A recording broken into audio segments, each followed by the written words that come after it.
Hi everyone, welcome back. In this video, I'll show you how to fix the issue when your Windows 10 or Windows 11 computer gets stuck on the Diagnosing your PC loop. Let's get started. First, try a simple restart. Hold down the power button on your PC or laptop until it shuts down completely.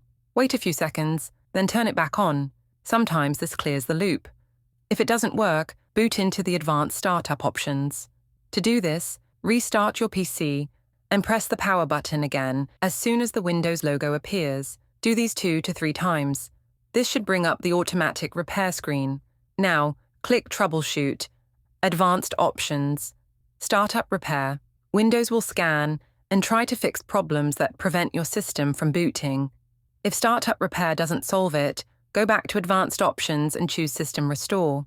This allows you to roll your system back to a point when it was working fine, without affecting your personal files. Another option is Uninstall Updates.